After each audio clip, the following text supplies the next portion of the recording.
ये बताएं, उर्दू आती है आपको? जी आती है। अच्छा, अगर मैं आपसे मुज़क्कर मुअन्निस पूछूं, यानी कि मुज़क्कर मैं बताऊंगा, आपको मुअन्निस बतानी होगी, बताएंगे? जी बता दूंगा।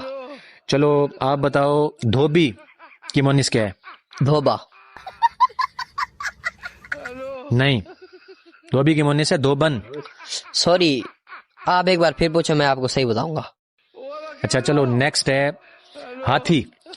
हाथन। नहीं, हाथी की मुअन्निस है हथनी। यार सॉरी, चलो आप एक बार फिर पूछो, मैं आपको सही चलो बताऊंगा। आखिरी चांस दे रहा हूं। नेक्स्ट वर्ड है कुत्ता। कुतनी।